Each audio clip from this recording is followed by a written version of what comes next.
¿Están listos para el resto? Bien. Vamos a empezar. Así que aquí tenemos a los presidentes de Estados Unidos que fueron nombrados caballeros.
Buenas tardes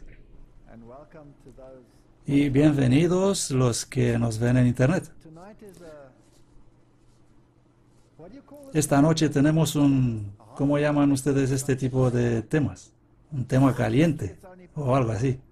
Pero afortunadamente solo es la primera parte. Habrá pues una parte 2. El tema suena inquietante. Es los jesuitas y la contrarreforma.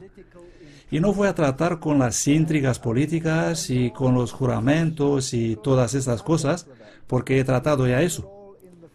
Lo pueden encontrar en la serie Asalto Total. Vamos a considerar los aspectos espirituales. Y esos son los más graves, los más serios, ya que son los más peligrosos. Y me gustaría aventurarme tan lejos como para decir que todo el mundo ha sido cautivado por esta intriga y que lo que vamos a hablar en las 2 próximas conferencias afecta a cada uno de nosotros, si lo sabemos o si no lo sabemos. No es mi intención herir los sentimientos de ninguna persona. Mi intención es mostrar a dónde conducen estas cosas y de dónde provienen y por qué algunas de ellas no son bíblicas. Y eso no es algo fácil de hacer porque algunas personas están sinceramente involucradas en algo y en realidad creen honestamente que lo que están haciendo es correcto cuando en realidad han sido engañadas. ¿No dice la Biblia que el mayor problema o el primer principio de los últimos días será el engaño? Por lo tanto, tenemos que saber de dónde viene todo esto, a dónde conduce y cómo me afecta a mí personalmente en el tiempo actual. El protestantismo no es solo el resultado del progreso humano. No es un mero principio de perfectibilidad inherente en la humanidad y de clasificación como uno con poderes nativos, en virtud de las cuales cuando la sociedad se vuelve corrupta la puede purificar, y cuando es detenido en su curso por una fuerza externa o se detiene por agotamiento, puede reclutar sus energías y seguir adelante nuevamente en su camino. No es tampoco el producto de la razón individual, ni el resultado de las energías y la reflexión comunes de la especie.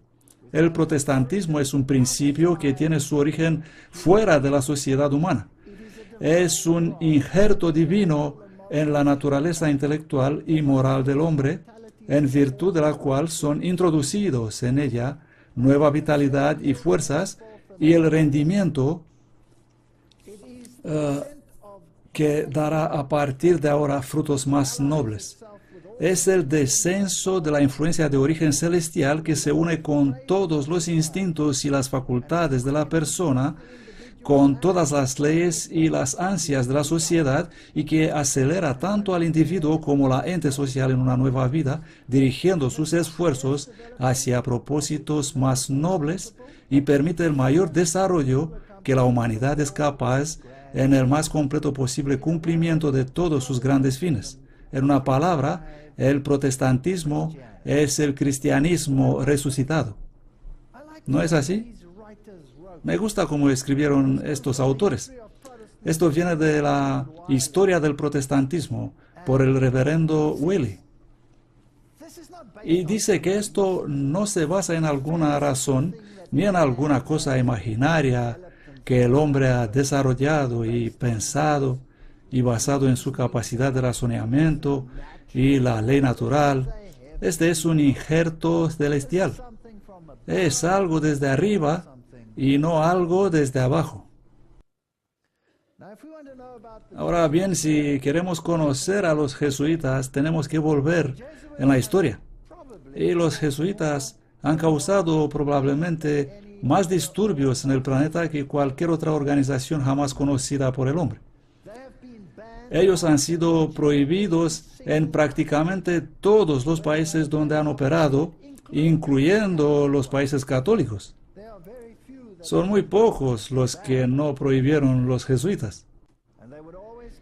Y ellos siempre volverán y recogerán los trozos de un país que destruyeron y contorsionaron si se atrevieron a ponerse en contra de esta organización.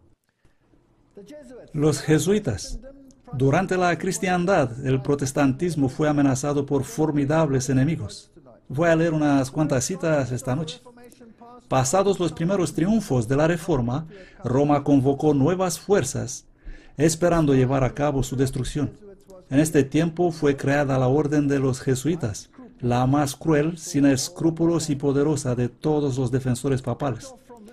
Librados de todo lazo terrenal y de todo interés humano, insensibles a la voz del afecto natural, sordos a los argumentos de la razón y a la voz de la conciencia, ellos no conocían ninguna norma ni vínculo sino los de su orden, y ningún deber sino el de ampliar su poder.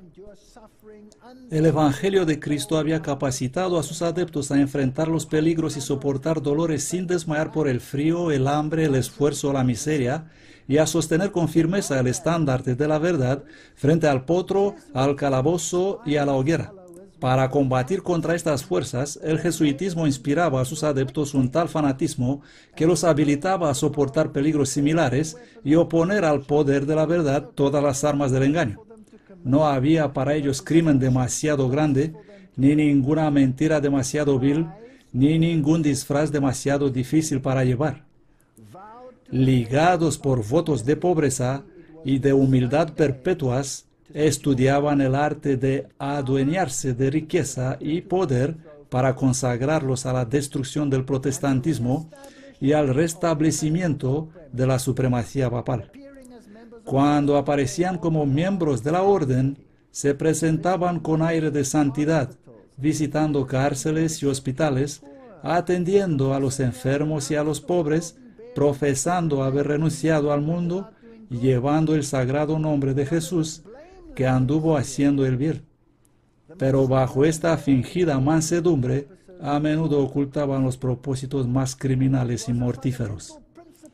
Era un principio fundamental de la orden que el fin justifica los medios. Según esta norma, la mentira, el robo, el perjurio y el asesinato no solo eran perdonables, sino dignos de elogios, cuando servían los intereses de la Iglesia. Bajo diversos disfraces, los jesuitas se introducían en los puestos gubernamentales, elevándose hasta la categoría de consejeros de los reyes y dirigiendo la política de las naciones. Esto proviene de ese clásico La Gran Controversia. Y la historia lo ha confirmado.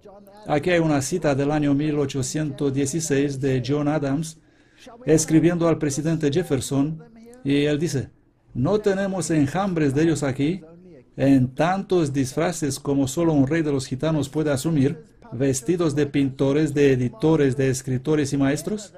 Si alguna vez hubo un grupo de hombres que merece condenación eterna en la tierra y en el infierno, es esta sociedad de Loyola. Esto es bastante directo, ¿no es así? Esta es historia. Esta es historia y puedes seguir la línea a través de la historia y ver la sangre que corrió.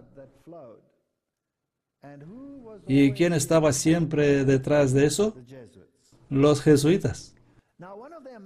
Ahora, uno de sus principales objetivos consiste en sustituir este absolutismo protestante de la Biblia y solamente la Biblia, y de la autoridad y la salvación está en Cristo y solamente en Cristo, con esta política de que la salvación tiene que ir a través de este sistema, del sistema católico. Así que, ¿cómo puede sustituir el absolutismo moral con el relativismo? Este es uno de sus objetivos, esta es su meta. Hebreos 12, 25, 28. Guardaos de rechazar al que habla, porque si no escaparon aquellos que rechazaron al que hablaba en la tierra, mucho menos escaparemos nosotros si damos la espalda al que habla desde el cielo. Tenemos que estar basados en Cristo. No nos atrevamos a desviarnos suponiendo otra cosa. La voz del cual conmovió entonces la tierra, pero ahora ha prometido diciendo: aún una vez, y yo conmoveré no solamente la tierra, sino también el cielo. Y esta expresión, aún una vez, significa la remoción de las cosas movibles, como de cosas hechas, para que permanezcan las que no pueden ser removidas. Creo con todo mi corazón que el cristianismo está en el periodo de zarandeo. Así que recibiendo nosotros un reino inconmovible, tengamos gracia, por la cual sirvamos a Dios agradándole con temor y reverencia, porque nuestro Dios es fuego consumidor. La elección.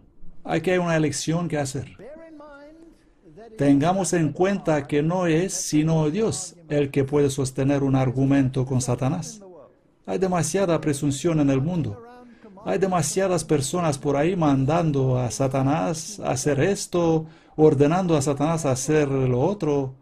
Ni siquiera Gabriel pudo estar contra él sin llamar a aquel que es como Dios es, a Miguel, para acudir en su ayuda. Cuanto menos nosotros.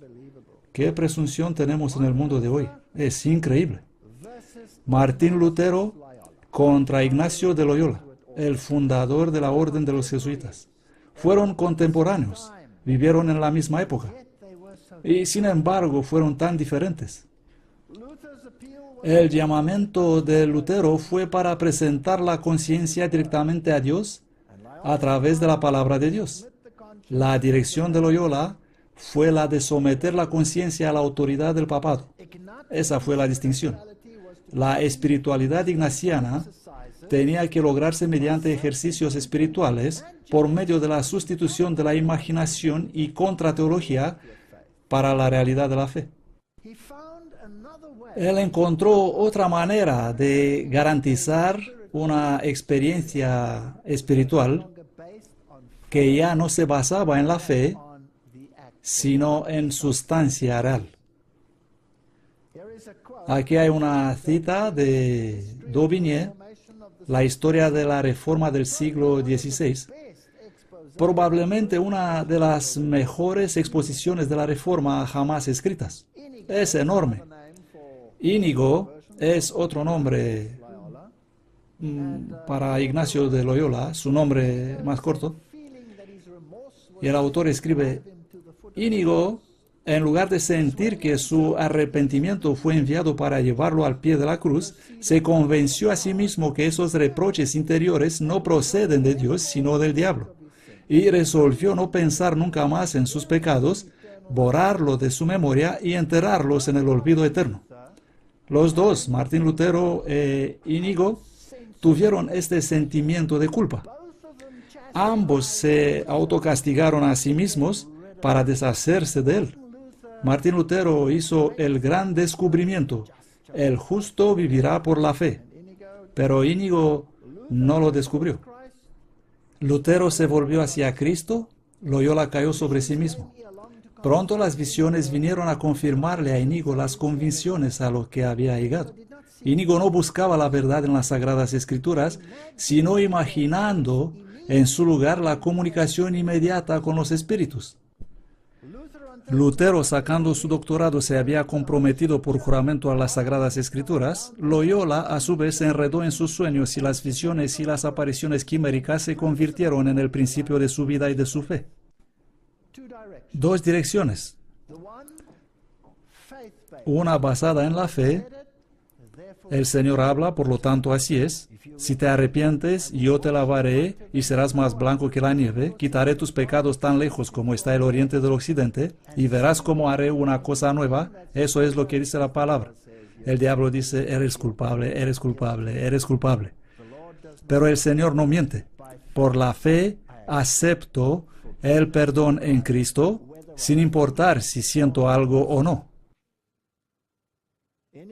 Íñigo dijo: yo quiero sentirlo, quiero sentirme aceptado, quiero saber que puedo hablar con Él.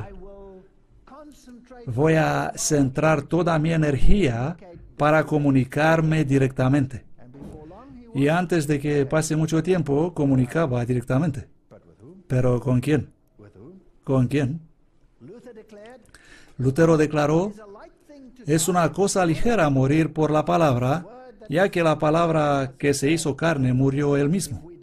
Si morimos con Él, viviremos con Él.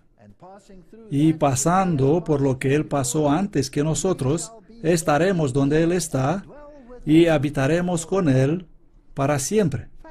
Declaración de fe. Sin necesidad de ninguna extraña experiencia. Frente a la dieta de Worms, Lutero dijo: ya que Su Majestad Serena y los príncipes requieren una simple respuesta clara y directa, le ofrezco una, y es la siguiente: yo no puedo someter mi fe ni al Papa, ni a los concilios, porque es claro como mediodía que a menudo han caído en error, e incluso en flagrante contradicción con ellos mismos. Si, por lo tanto, no estoy convencido por prueba de las Sagradas Escrituras o por razones de peso, si no estoy satisfecho por los propios textos que he citado, y si mi opinión no es de esta manera traída en el sometimiento a la palabra de Dios, no puedo ni retractaré nada, ya que no es correcto para un cristiano hablar en contra de su conciencia. Aquí tomo mi postura. No puedo hacer otra cosa. Dios me ayude. Amén. La misma fuente histórica. Así que aquí estaban dos en total oposición. Está escrito, y por lo tanto lo creo, lo acepto por fe. Cristo lo dijo, así lo es. Trato hecho. ¿No es bonito? ¿No es bonito eso? ¿Tengo que demostrar mi relación con otra persona?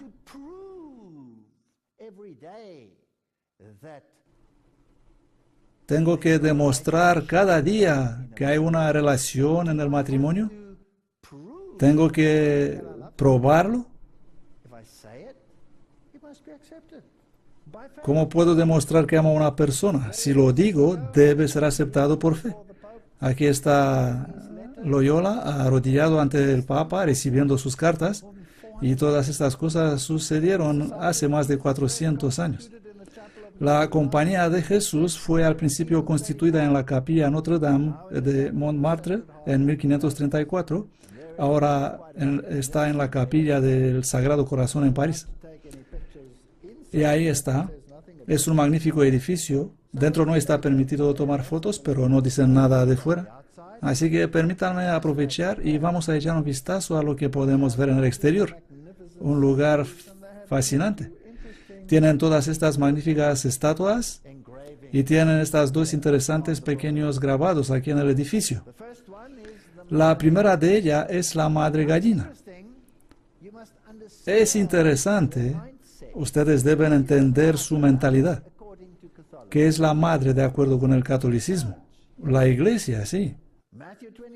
Mateo 23:37 dice: Oh Jerusalén, Jerusalén, tú que matas a los profetas y apedreas a los que te son enviados, ¿cuántas veces quise juntar tus hijos como la gallina reúne sus pollos debajo de sus alas y no habéis querido? Roma dice que la iglesia es la madre y Cristo es dejado a un lado. En el otro lado tienen este pájaro mítico, este pelicano, alimentando sus crías con su propia carne. Mateo 15:9 dice: En vano me honran enseñando como doctrinas mandamientos de hombres. Este simboliza el sacrificio incruento, la ofrenda carnal. Tito 3:5 dice: No por obras de justicia que nosotros hayamos hecho, sino que por su misericordia, por el lavamiento de regeneración y de renovación del Espíritu Santo. El catolicismo dice: no, necesitamos obras y fe para la salvación. El protestantismo dice que necesitamos fe.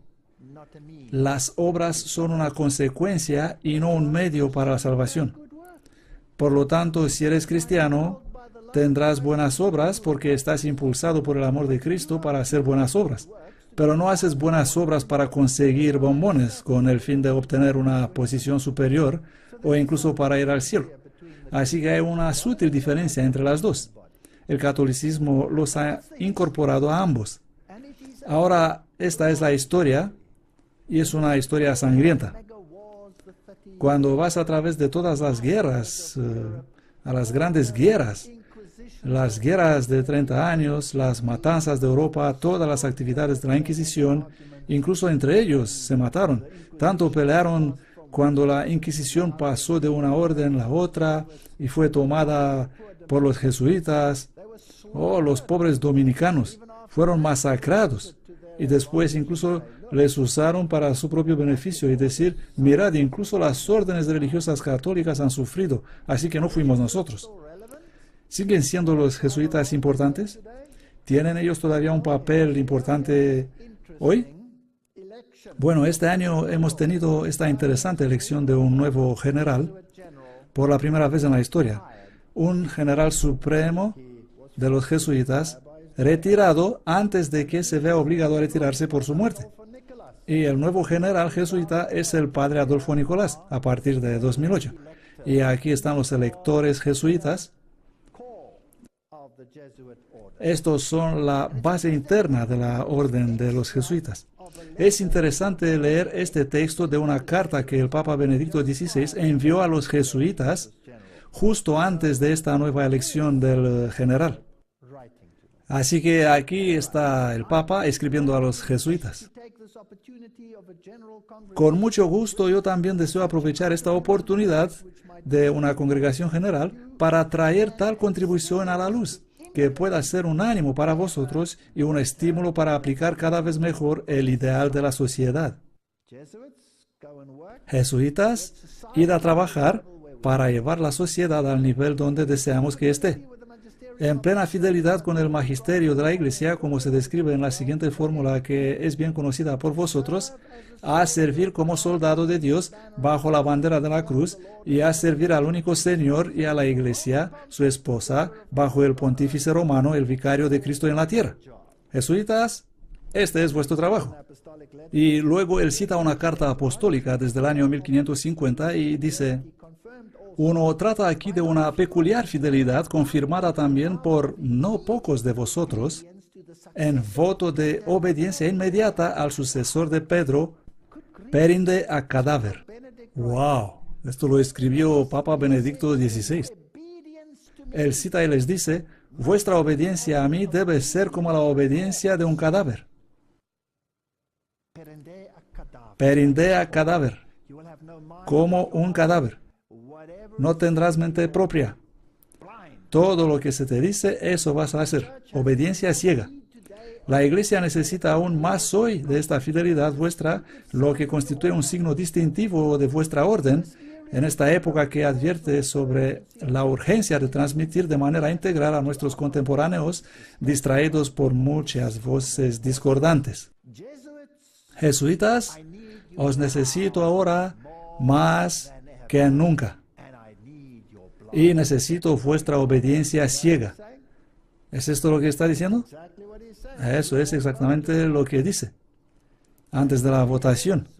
Y aquí está el núcleo de los electores de la orden de los jesuitas, sentado enfrente, el Papa, el hombre de blanco, y ellos, los hombres de negro, detrás. Fascinante. Bien, ¿qué siente acerca de las instituciones de educación? Esta es la Universidad Pontificia Gregoriana de Roma, la más prestigiosa universidad jesuita católica del mundo. ¿Y qué tuvo que decir Papa Benedicto acerca de esta institución? Él dice, una vez más, el Papa os encomienda esta universidad, una obra tan importante para la Iglesia Universal y para muchas iglesias particulares. Siempre ha sido una prioridad entre las prioridades apostólicas de la Compañía de Jesús. Aquí está vuestra entrada en cuña. Este trabajo es para la Iglesia y para todos los demás. Bueno, vamos a ver cómo seguimos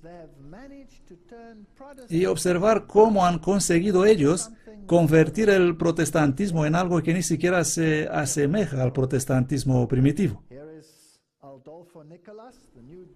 Aquí está Adolfo Nicolás, el nuevo general jesuita, estrechando manos con Peter Hans Kovenbach, el general anterior. Y dice, el padre Adolfo Nicolás de España, el recién elegido general superior de la Compañía de Jesús, celebra su primera misa como jefe de los jesuitas en la Iglesia de Jesús el 20 de enero de 2008. Así que este general, el anterior general, Peter Hans Kovenbach, es el primer general de la historia al que se le permitió dimitir. Y aquí está el nuevo general prestando el juramento en esta foto, ofrecida por la oficina de prensa de la Orden Jesuita. El reverendo español Adolfo Nicolás presta juramento como general superior de la Orden Romano-Católica de los Jesuitas durante la 35 Congregación General en Roma, en la Iglesia del Espíritu Santo en Sacia, 19 de enero de 2008. El general de los jesuitas es siempre conocido como el Papa Negro, porque se viste de negro. Y el Papa blanco es el Papa, a ver cómo explicar eso, es la imagen externa del papado. Este es el yin yang, las dos partes, blanco y negro, el conocimiento del bien y del mal. El nuevo general se reúne con el pontífice en Roma 28 de enero de 2008. Y esto es de Noticias Mundiales Católicas. Los oficiales jesuitas han publicado el comunicado tras la reunión diciendo que la conversación entre el padre Nicolás y el Papa ha sido cordial y amable. Y Adolfo Nicolás reafirmó su respeto personal por el vicario de Cristo, así como la estima de toda la sociedad de Jesús. Así que todo esto fue hecho público. En primer lugar, el texto de la carta recordándoles su afiliación, y ahora tiene la confirmación. De acuerdo a la declaración de los superiores jesuitas, el Papa Benedicto dijo que estuvo contento de saber que la Congregación General de la Orden, que sigue su reunión en Roma esta semana, se reflejará en el mensaje que el pontífice envió a los participantes al comienzo de la Congregación General. Así que aquí están juntos.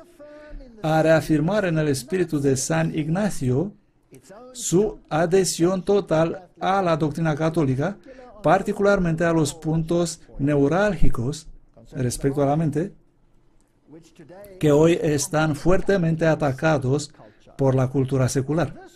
Por lo tanto, ¿esta orden ha muerto? ¿Sí o no? Definitivamente no ha muerto. Esta es la más grande orden en la Iglesia Católica Romana. Esta es la más potente orden en la Iglesia Romano-Católica. Es una orden militar, tiene un general como jefe, y todas las demás órdenes tienen que suscribirse a esa, incluso las grandes órdenes de Malta. El Papa Ratzinger a los jesuitas 21 de febrero de 2008. Ahora quiero que escuchen con atención lo que dijo el Papa. Y aquí está el texto latino para aquellos que quieren comprobar. Viene directamente de su propia página web, este texto latino. Aquí está traducido para ustedes. Por esto os he invitado hoy a reflexionar también para volver a encontrar el sentido de una completa obediencia al sucesor de Pedro, para que eso no solo implique el enviaros en misión a tierras lejanas, sino también en el más genuino, ferviente espíritu de sentir con la Iglesia y en la Iglesia, a amar y servir al vicario de Cristo en la tierra, con la devoción efectiva y afectiva que debe hacer de vosotros los valiosos e insustituibles colaboradores al servicio de la Iglesia Universal. Eso es fuerte. Por lo tanto, el deber es de amar y servir. ¿Qué dice la Biblia? ¿Cuál es nuestro deber? De amar y servir al Señor Dios con todo nuestro corazón, con todo el alma, con toda nuestra mente. Aquí tenemos un orden totalmente diferente. Aquí tenemos un ser humano tomando el lugar de Cristo, siendo servido como si Él fuera Cristo.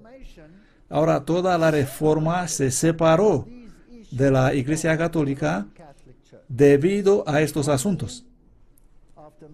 Y finalmente, después de mucho derramamiento de sangre, el Concilio de Trento se reunió y fue defendido por los jesuitas. Este es el Concilio de Trento, la conclave. Y por desgracia, Martín Lutero ya estaba muerto cuando tuvo lugar el Concilio de Trento. Y mi pregunta es la siguiente. El Concilio Vaticano II, sobre que hemos leído, que se inició en 1965 y que de repente abrió las puertas a todas las comunidades cristianas a ser aceptadas una vez más, porque antes de esa fecha se dijo que no hay salvación fuera de la Iglesia romano-católica. Solo podía ser salvo como romano-católico. Por eso yo me he convertido en un ateo. Sí, es cierto. Porque mi madre era protestante, ella era luterana y murió cuando yo tenía 12 años de edad. Y sufrió 4 años antes de morir. Y durante esos 4 años, en mi instrucción religiosa me dijeron varias veces que mi madre, a no ser católica, no tenía la esperanza de salvación y se va a ir al infierno. Y he odiado a Dios y he rechazado a Dios. Pero después de 1965, de repente ella estaba bien.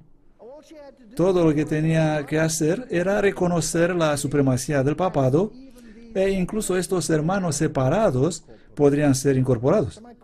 Por lo tanto, mi pregunta es, ¿cambió el Concilio Vaticano II la posición de la Iglesia Católica establecida en el Concilio de Trento?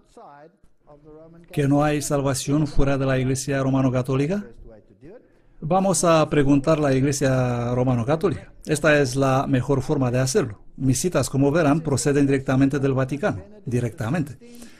Este es el discurso de Su Santidad Benedicto XVI a los participantes en la reunión plenaria de la Congregación para la Doctrina de la Fe. En el pasado eso se llamaba la Inquisición, y Ratzinger hubiera sido el jefe. Él dice: Vuestras eminencias, venerables hermanos, en el episcopado y en el sacerdocio, queridos y fieles colaboradores, es para mí una gran alegría, siempre empieza sus discursos así, es para mí una gran alegría encontrarme con vosotros con ocasión de vuestra asamblea plenaria. Por tanto, puedo expresar mis sentimientos de profunda gratitud y agradecimiento cordial por el trabajo que vuestro dicasterio realiza al servicio del ministerio de unidad. Querida Inquisición, tienes un ministerio de unidad. Traer a todos de vuelta bajo el ala de la Madre. Confiado de modo especial al Pontífice Romano. Es un ministerio que se manifiesta principalmente en términos de unidad de la fe, descansando en el sagrado depósito, cuyo principal custodio y defensor es el sucesor de Pedro. Dice que él es el principal custodio de la unidad. El año pasado en particular, la Congregación para Doctrina y Fe publicó 2 documentos importantes que ofrecen aclaraciones doctrinales acerca de aspectos esenciales de la enseñanza de la Iglesia para evangelización. Vamos a ver dónde llegamos. El primer documento se titula Respuestas a algunas preguntas acerca de ciertos aspectos de la doctrina de la Iglesia. En su formulación y lenguaje, vuelve a proponer la enseñanza del Concilio Vaticano II en plena continuidad con la doctrina de la tradición católica, lo que confirma que la única Iglesia de Cristo que confesamos en el credo tiene su subsistencia y permanencia y estabilidad en la Iglesia católica y que por lo tanto la unidad, la indivisibilidad y la indestructibilidad de la Iglesia de Cristo no es anulada en absoluto por las separaciones y divisiones de los cristianos. ¿Ha cambiado algo desde el Concilio de Trento? No. Es exactamente lo mismo, pero redactado en una terminología más sofisticada. Esto proviene ¿de dónde? De Vatican.v. Es su propia página web. Me encanta leer lo que este Papa tiene que decir. Y si lo leemos, no estaremos tan confundidos. Es inimaginable lo que dice, pero nadie se molesta en leer lo que dice. La afirmación del Concilio Vaticano II de que la verdadera Iglesia de Cristo subsiste en la Iglesia católica, conforme a la Constitución Dogmática Lumen Gentium, no atañe solamente a la relación con las iglesias y comunidades eclesiales cristianas, pero también a la definición de las relaciones con las religiones y las culturas del mundo. En la Declaración Digitalis Humanae sobre la libertad religiosa, el Concilio Vaticano II afirmó que esta única verdadera religión continúa a existir en la Iglesia Católica y Apostólica, a la que el Señor Jesús ha confiado la tarea de difundirla a todos los hombres. Nada ha cambiado. Lo único que ha cambiado es que los protestantes creen que ha cambiado. Lejos de impedir el compromiso ecuménico auténtico, esta diferencia fomentará una discusión realista y plenamente informada de las cuestiones que aún separan las confesiones cristianas. Así que el papado no lo esconde. Está diciendo que es el jefe, somos los únicos. Y la salvación está solo en nosotros. Por lo tanto, cuando te unes a nosotros, mejor te des cuenta, porque si no me aceptas como jefe, estás afuera, estás muerto, estás perdido. Son bastante claros sobre este tema. ¡Wow! No hay problemas. Así que vamos hacia la plena unidad de los cristianos. No hay ninguna duda sobre esta cuestión, y cuando los concilios ecuménicos dicen, pero ya sabes, Roma ha cambiado. Lean lo que están diciendo. No han cambiado. Otra cita. La Congregación para Doctrina de Fe responde a algunas preguntas acerca de ciertos aspectos de la doctrina de la Iglesia. Este es el portador de voz oficial del que Ratzinger fue el jefe.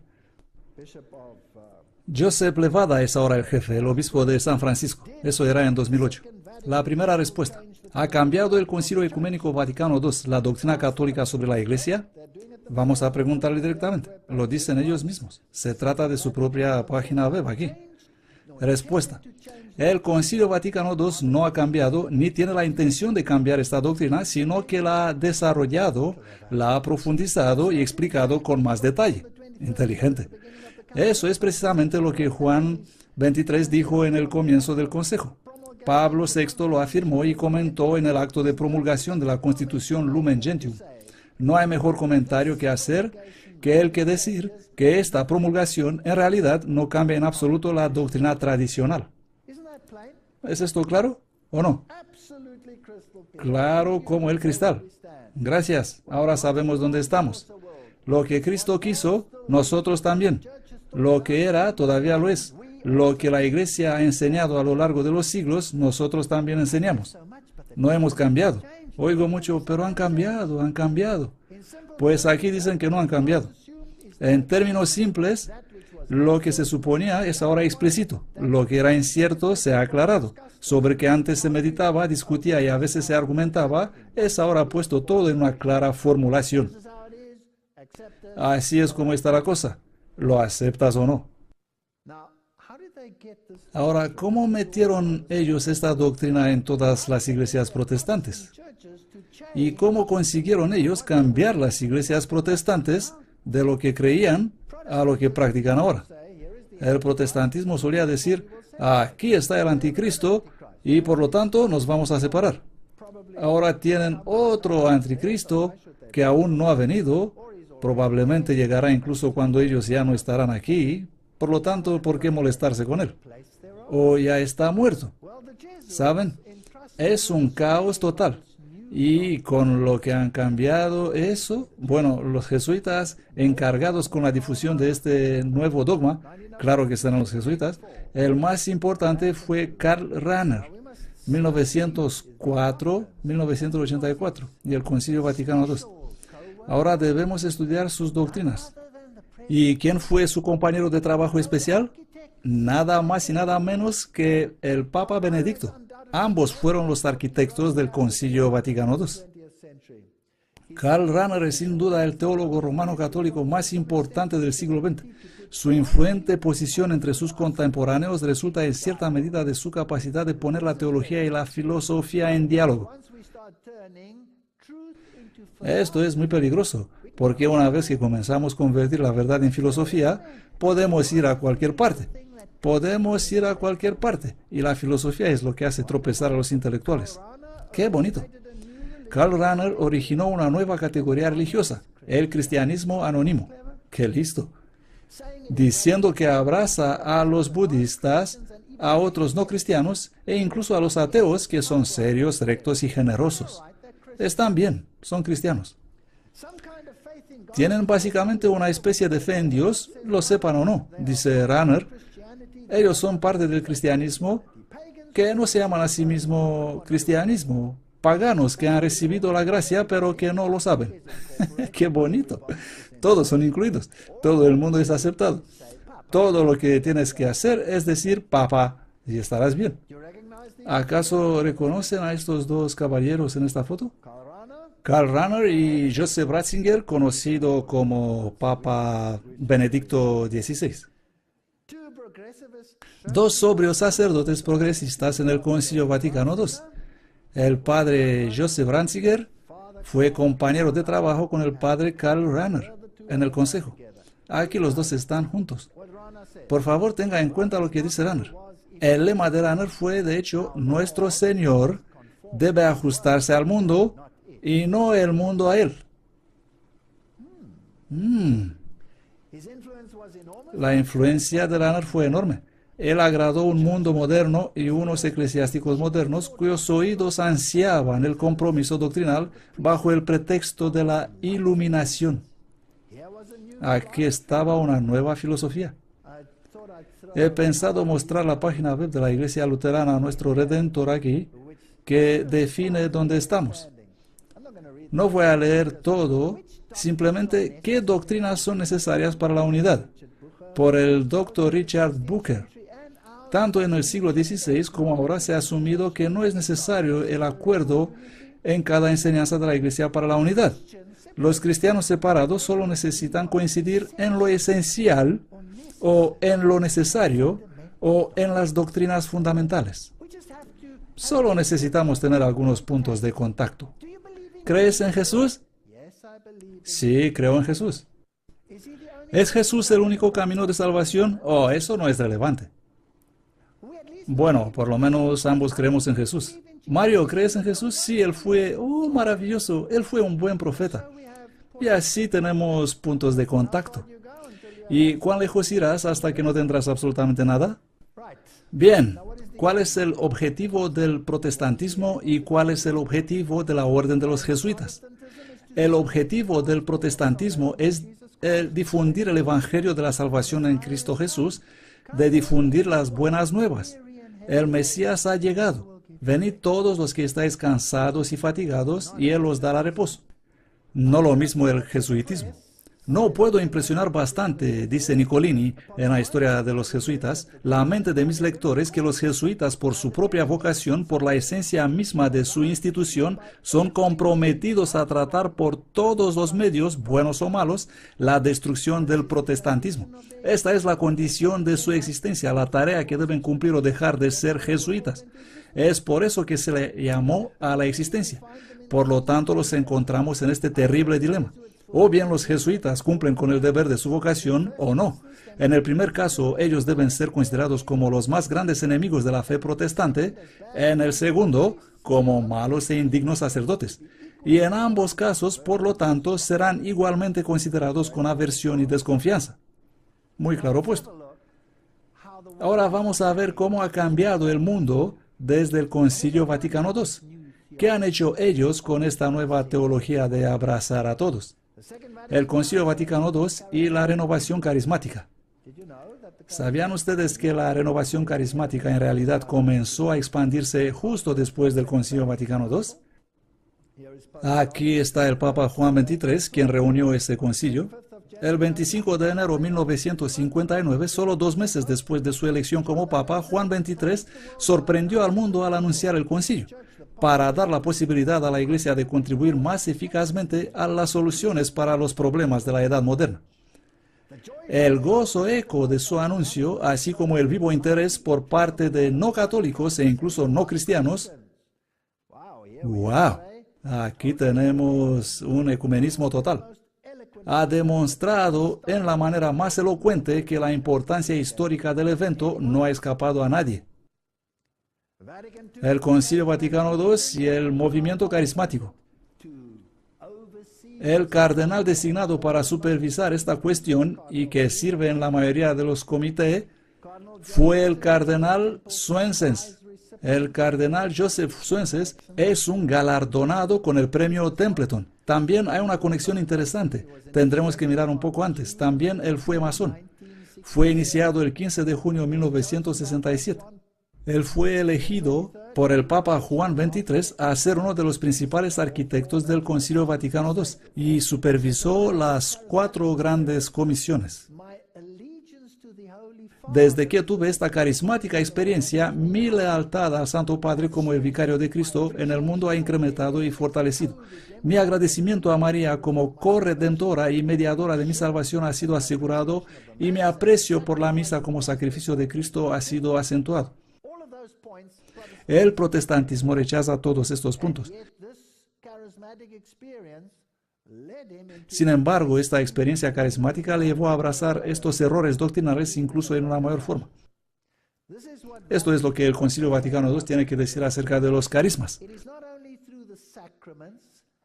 No es solo a través de los sacramentos y de los ministerios de la Iglesia que el Espíritu Santo santifica y dirige el pueblo de Dios. Analicen esta declaración. Por lo tanto, si participas en un sacramento, eres santificado. Así que, ¿una acción santifica? No hay salvación por las obras, según la Biblia. El Espíritu Santo distribuye gracias especiales entre los fieles de cada rango, y la manifestación del Espíritu se da a todos para provecho.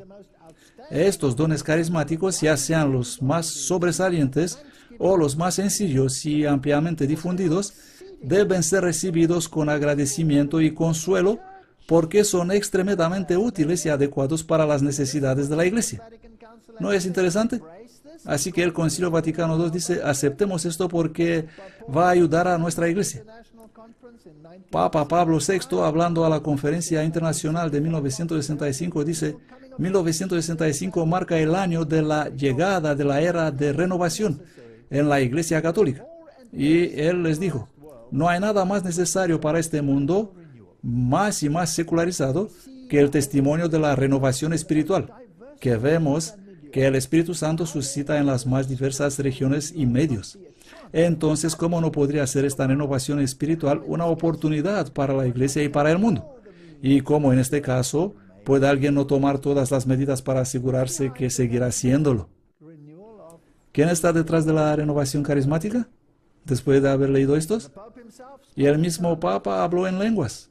En 1965, el Papa Pablo VI da su discurso y la revista Christianity Today informa: obispos, arzobispos, cardenales, esforzándose mantener sus sombreros, cantaron y bailaron en éxtasis, abrazándose unos a otros, levantando los brazos al cielo, y el discurso de Papa Pablo VI estuvo jalonado frenéticamente. Él habló en lenguas y aquí está el mega movimiento. Alberto, bueno, uno no siempre sabe cuán perfectas son estas citas, pero al menos esta es históricamente correcta. Él dice: Kathryn Kuhlman fue uno de los mayores agentes encubiertos de Roma destinados a penetrar entre los pentecostales y protestantes a través del movimiento carismático. Ella era una maestra de la hipnosis y tenía enormes poderes psíquicos.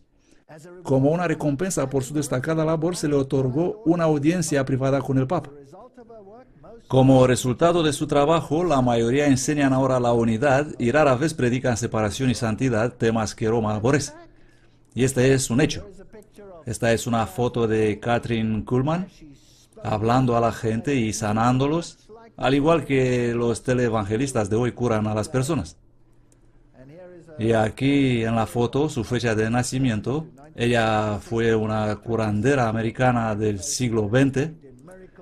Ella creía en milagros y liberación por el poder del Espíritu Santo y fue parte del brazo pentecostal del cristianismo protestante. Aquí está el protestantismo recibiendo esta infusión. Ella era conocida por sus cruzadas de sanación. De hecho, una vez revista Time la llamó una verdadera mujer del santuario de Lourdes. Si quieres ser sanado, ve a Kathryn Kuhlman, decían. Se le otorgó el doctorado honorífico por la Universidad Oral Roberts. Bueno, no quiero ir allá. Pueden mirar mis anteriores DVDs para comprender qué es todo esto. Es fascinante que en el 1973 Benny Hinn asistió a una de sus cruzadas de sanación y este fue el catalizador para su ministerio. Es gracias a Kuhlman que tenemos experiencias de muertos en el espíritu en el mundo de hoy, lo que ella hizo popular en los círculos evangélicos. Homer Duncan, en el libro Movimiento Ecuménico, da esta descripción de la convención de la Hermandad de los Hombres de Negocios de 1975. Ahora noten aquí lo que Kathryn Kuhlman dijo sobre el papado y cómo. Esta es supuestamente la voz del protestantismo. La Convención Mundial del Evangelio para la Hermandad de los Hombres de Negocios, celebrada en Anaheim, California, fue en 1975. Este es el mismo año en que el Papa habló en éxtasis. Diversos oradores de distintas denominaciones usaron expresiones tales como ecumenismo carismático, el ecumenismo del Señor, la Eucaristía carismática. El énfasis en la reconciliación con todas las iglesias fue uno de los principales temas y los católicos carismáticos fueron destacados en el programa. Kathryn Kuhlman dijo, cito textualmente: quiero que sepan que el Papa Pablo VI se ajustó muy bien a esta gran convención mundial. Él entendió todo lo que ocurrió. Él entendió que esto es parte del gran plan de Dios. Yo creo que el movimiento carismático ha sido engañado y utilizado como un megaconductor para la unidad. Después de todo, si el derramamiento del Espíritu es el mismo, entonces todo debe ser bueno. El sacerdote católico John Bertolucci habló también. Él habló del bautismo con el Espíritu Santo. Él dijo, durante toda la semana hemos tenido misas carismáticas, toda una magnífica experiencia de adoración al Señor por medio de la Sagrada Eucaristía. Y continuó, pero ya saben que el Señor está haciendo una cosa completamente nueva. Él está derramando su espíritu sobre toda carne, sobre todas las denominaciones, sobre todos. Y este es el Señor del ecumenismo. Fascinante. Todos los caminos conducen a Roma. Y esto es lo que ellos usan. El oficial del sínodo de la Iglesia Presbiteriana Libre de Escocia, y quiero que tomen nota atentos de lo que este hombre tiene que decir. Aquí está el oficial del sínodo de la Iglesia Presbiteriana Libre de Escocia. Y él escribió cuando estas cosas estaban ocurriendo. Esto fue en 1975. No hace tanto tiempo. Esto es lo que tuvo que decir en nombre de su iglesia protestante. Él era el secretario del sínodo. Él dijo, el movimiento ecuménico que recomendáis, él escribió esto para la revista Times, y ellos lo publicaron. El movimiento ecuménico que recomendáis es el mayor desastre que afecta a la iglesia cristiana en este siglo. Ha reducido las iglesias profesantes de este país a una colección de incruentos, débiles y obsecuentes organizaciones que apenas pueden levantar una ceja en favor de Cristo y su verdad. Poco sorprendente es el avance del mal a medida que crece y la oscuridad espiritual se hace más intensa conforme pasan los años. Parece ser que ustedes consideran un cuerpo de cristianos practicantes de sobria y profunda espiritualidad mental como unos fanáticos e intolerantes. ¿Comprenden? Todo torcido. Si crees en la Biblia, eres un intolerante, eres un fanático. Pero si crees en la experiencia, sí, eres un cristiano. Si esto es así, entonces los eminentes hombres de Dios como John Knox en Escocia, Juan Calvino y Lutero en el continente y el arzobispo Cranmer de Inglaterra eran fanáticos en sus disputas con los errores del papado. Nos alegramos estar en tal compañía, dijo él. Temo que estas voces han desaparecido. Ya no encontramos voces como esa. No, la publicidad se hace más y más grande cada vez. Papa Juan Pablo II y la renovación carismática. Lo que están diciendo es simplemente increíble. Aquí él se reúne con alrededor de 500.000 de representantes de varias iglesias en 1998 y proclamaron con descaro: abríos con docilidad a los dones del Espíritu, aceptad con gratitud y obediencia los carismas que el Espíritu no cesa de derramar sobre nosotros. Lo que venga, tómalo. ¿Qué dice la Biblia? ¿No debemos probar los espíritus? ¿Es esta cosa de Dios o no es de Dios? No, el Papa dice, toma lo que se te da. Esto es lo que necesitamos. ¿Y cuántos hay en la Iglesia Católica? Si no creen que la Iglesia Católica está detrás de esto, miren a sus obispos carismáticos. Santo cielo. Pues bien, estos son sus sacerdotes. Sacerdotes carismáticos de diferentes movimientos se reunieron en el Vaticano en 1990. Esto viene del diario Inside the Vatican, dentro del Vaticano. Ahí están. Este es el plan. Cuanto más grande la multitud, mejor. El movimiento carismático católico, el discurso de Papa Juan Pablo II al Consejo Pontificio de Laicos de 1999. Hemos experimentado la gracia de un nuevo Pentecostés. Hay muchos signos de esperanza que han florecido para la misión de la Iglesia, entre los que se encuentra el descubrimiento y la valoración de los carismas, el renovado impulso para la evangelización y la promoción de los laicos. Este es un movimiento. Vamos a trabajar entre la gente, trabajar entre la gente. En 1998 dijo, ven Espíritu Santo, ven y renueva la faz de la tierra, ven con tus 7 dones, ven Espíritu de vida, ven Espíritu de comunión y de amor. La Iglesia y el mundo necesitan tu venida. Ven Espíritu Santo y haz aún más fructíferos los carismas que nos has concedido. Da fuerza nueva e impulso misionero a estos hijos e hijas tuyos que se han reunido aquí. Abre su corazón, renueva su compromiso cristiano para el mundo. Que sean valientes mensajeros del Evangelio, testigos de Jesucristo resucitado, el Redentor y Salvador del hombre. Fortalece su amor y su fidelidad a la Iglesia. Suena muy bonito. Luego dice con atrevimiento, los movimientos son la esperanza de la Iglesia. Y el cardenal Ratzinger dijo exactamente lo mismo. Dijo que es una hora pentecostal. Ahora, ¿qué hay básicamente malo con esto? La Biblia dice que el Señor Jesucristo se fue al cielo y que los discípulos estaban esperando la efusión del Espíritu que procede de Él. Todo lo que le pidáis, ¿en el nombre de quién? En mi nombre recibiréis de nuestro Padre Celestial. Y luego él dijo la historia con, os dará lo que sea, en vez de, habla de piedras, peces y panes. Y dijo que nuestro Padre Celestial os dará el don de ¿qué? Del Espíritu Santo, si lo pedimos en el nombre de Jesús.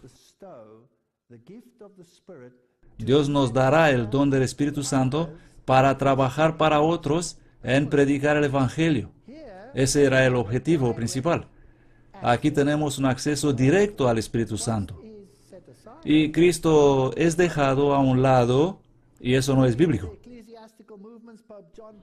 Reuniéndose con los movimientos eclesiales, Papa Juan Pablo II dijo: con el Concilio Vaticano II, el Consolador recientemente dio a la Iglesia, que según los padres es el lugar donde florece el Espíritu, un renovado Pentecostés, suscitando un dinamismo nuevo e imprevisto. Siempre que el Espíritu interviene, deja a la gente asombrada. Él suscita eventos de increíble novedad, y sigue, y sigue, y sigue, y sigue. Necesitamos la oración. El carisma no es solo a través de los sacramentos y el ministerio de la Iglesia, sino a través de esta efusión. Y Benedicto añade su voz antes de responder a las preguntas en una asamblea de más de 100 obispos y dice: he tenido la alegría y la gracia de ver jóvenes cristianos tocados por el poder del Espíritu Santo. En un momento de agotamiento, cuando se hablaba de un invierno en la Iglesia, el Espíritu Santo creó una nueva primavera. El reto hoy es no traer la fe en grupos cerrados, sino dejar que ilumine a todos y hable a todos. ¿Cómo es que pueden lograr eso? ¿Cómo se las arreglan para abrir las puertas a este Espíritu? Y aquí viene una pista. Roma, 7 de mayo 2006. Esta es una fuente católica. Más de 10.000 miembros de las comunidades de la Renovación Carismática Católica observan la vigilia de Pentecostés con el Papa Benedicto XVI. Y esto es lo que dijeron: el Dios desconocido. El Espíritu Santo, considerado hasta hace pocos años como el Dios desconocido, es uno de los que con su gracia incansablemente cambia las vidas de miles de personas en todos los rincones del mundo, que con renovada alegría a través de la experiencia del bautismo en el Espíritu comienzan una nueva vida en el Espíritu Santo. Esto es lo que dicen. Así que aquí tenemos un movimiento y un camino desde Jesucristo y de su centralidad, de quien son todas las cosas, a la adoración directa del Espíritu Santo. Y cantamos canciones interesantes e invocamos al Espíritu Santo y hablamos con Él y le pedimos cosas y decimos: ven y haz esto por mí. Y esto no es seguir el camino bíblico. El camino bíblico es: nadie viene al Padre sino por Cristo. Por lo tanto, la centralidad de Cristo ha sido quitada. Él es el único que queremos adorar, hablando del Espíritu Santo. Él es el único que queremos honrar y glorificar públicamente en respuesta al llamado que tanto Juan Pablo II como Benedicto hicieron al Congreso y a toda la Iglesia para difundir la cultura de Pentecostés y las acciones del Espíritu Santo en la vida de la Iglesia. Y en cada uno de los fieles, continúa el director. Esta celebración, que incluirá momentos de oración, ahora quiero que escuchen con atención porque se vuelve artero. Momentos de oración, de escucha, de testificar e invocar el Espíritu, terminarán con una fiesta de oración, un concierto de música y danza, que será presentado como oración por artistas de diferentes países. ¿Qué tenemos aquí? Tenemos una liturgia, tenemos un modo de acción en lugar de la fe. Fascinante. ¿Y de dónde viene todo esto? Padre Raniero, administrador pontificio, predicador y padre, etcétera, etcétera, uno de los iniciadores de la experiencia carismática, hablará sobre la gracia y el poder del Espíritu Santo en esta celebración. Fascinante. Así que aquí está un movimiento que ha cambiado la imagen del cristianismo, que ha reorientado el cristianismo en una dirección completamente nueva y se basa altamente en sensaciones. Ahora los jesuitas prepararon el camino en este mundo, trabajando primero para desmenuzar los absolutismos morales del cristianismo. Y una de las formas en las que lo hicieron fue a través del movimiento hippie. Así que aquí tenemos el movimiento hippie de los años 60, donde todo valía. Cuando las drogas entraron en este mundo, sexo libre y todas estas cosas bonitas. El pueblo de Jesús, el movimiento hippie, fue dirigido por jesuitas como McSorley. Cuando veías esos pequeños coches donde se distribuían las drogas, los jesuitas nunca estaban muy lejos. McSorley de la Universidad de Georgetown, la Universidad Jesuita. Esto condujo a la aparición del Jesús antisistema con pelo largo y la filosofía pásatelo bien, el surgimiento del Evangelio del amor, del Evangelio de la liberación, del Evangelio de prosperidad, del Jesús de los bares, del Jesús del rock and roll, del Jesús existencial que satisface las necesidades de todas las culturas y aspiraciones. Así que allá vamos, vamos con ello. ¿Y piensas que el movimiento hippie ha muerto? No ha muerto. Hoy día el movimiento hippie se ha incorporado en organizaciones y de estas surgieron ramas como el movimiento Greenpeace. ¿No es fascinante? Y tenemos a todos estos movimientos de los Amigos de la Tierra y la Coalición de Acción y la Unión de las Libertades Civiles y el Greenpeace International y la Red de Reciclaje Global y el Servicio Americano de Pesca y Vida Salvaje y el Partido Socialista y otras megas organizaciones que han salido de este movimiento. Y aquí está McSorley. Él solía estar en las esquinas de las calles. Fue arrestado. Él fue el líder de vanguardia. Aquí él dice, debemos tomar vida y amor, o ya saben, muerte y odio. Sacerdote jesuita, profesor de la Universidad de Georgetown, él era un sacerdote marxista. ¿Y quién fueron sus estudiantes? Bill Clinton fue uno de sus estudiantes. Fascinante, y fueron los profesores de Georgetown que abogaron para Clinton que vaya con una beca a formarse. ¿Y qué otra cosa fue? Él fue el mentor de toda la familia Kennedy. Así que él fue un activista de todas estas cosas. Esta es de la página web de la Universidad Georgetown, hablando de McSorley. Y dice que tuvo a Bill Clinton en su clase y que fue el mentor y amigo y confidente de la familia Kennedy. También fue asociado con Martin Luther King.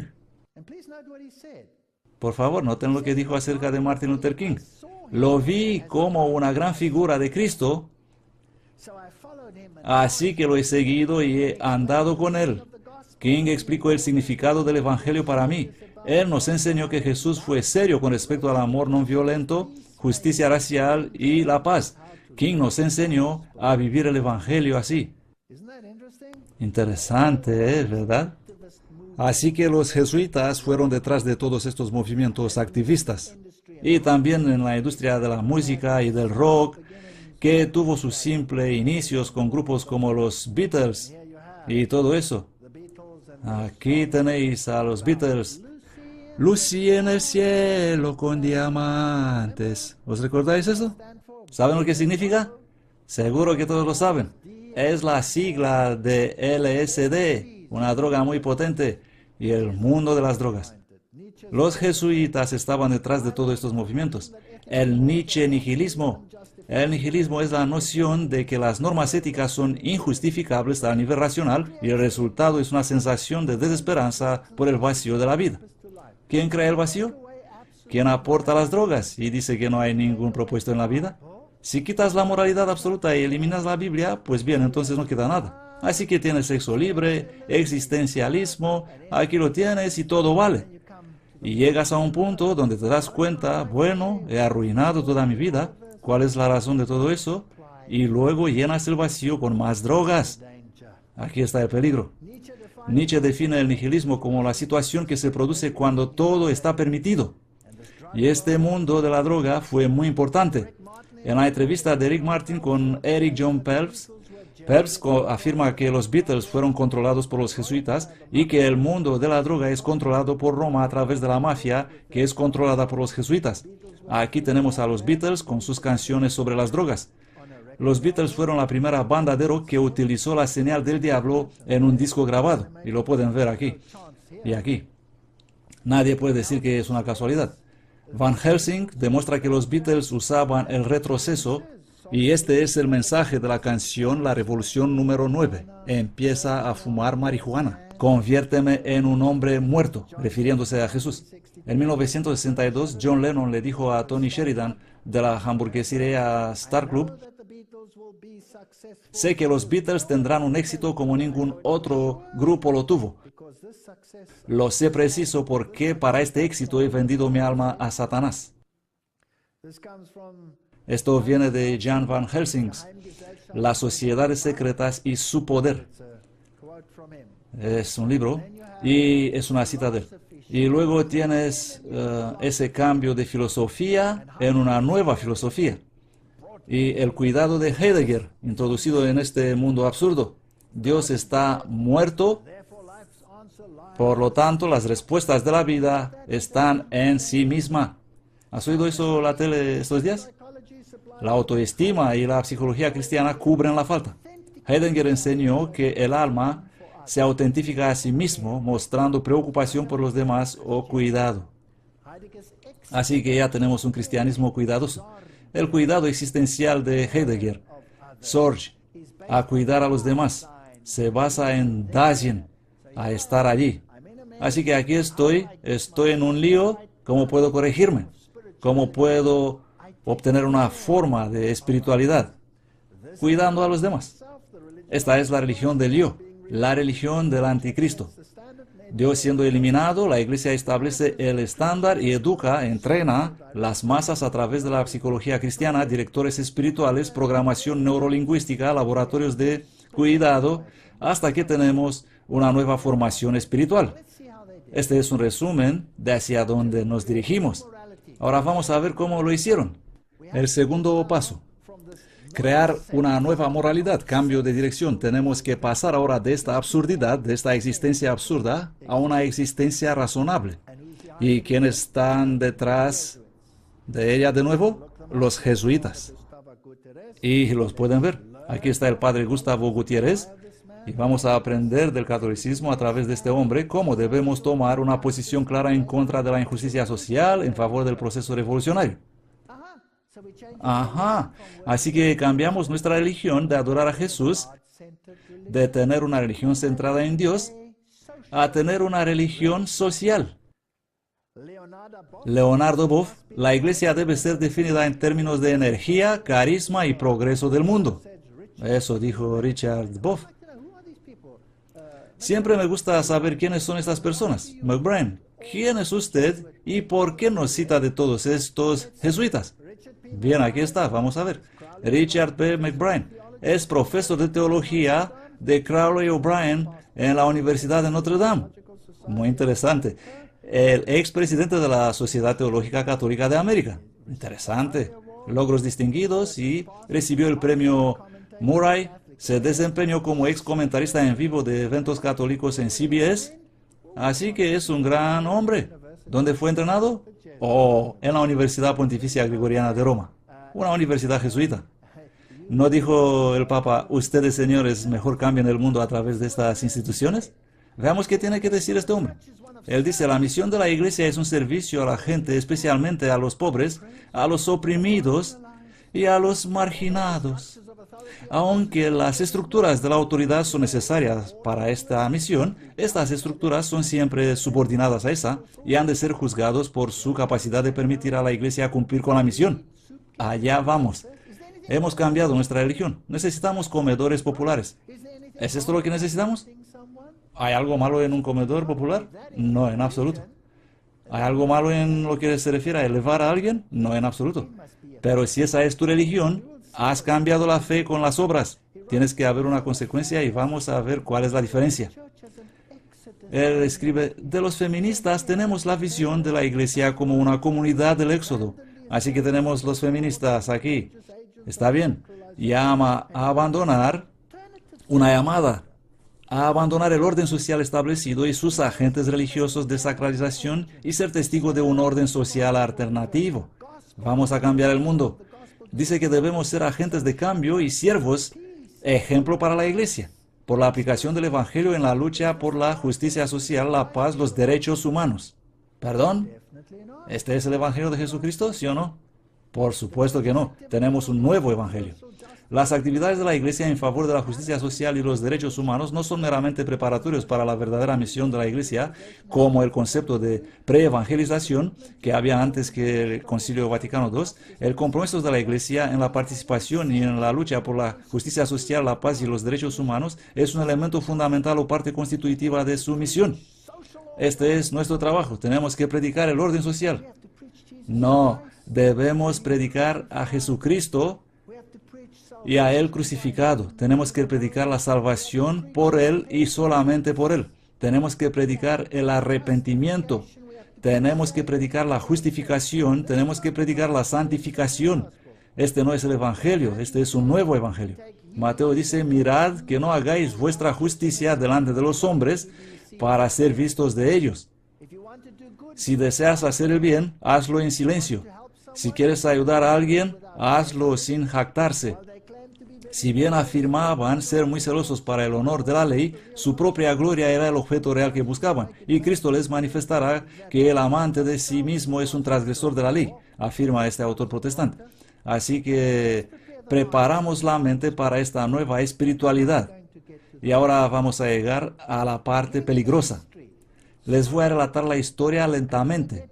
Y cuando llegaremos a la siguiente conferencia, veremos dónde nos encontramos. Da miedo al ver dónde estamos.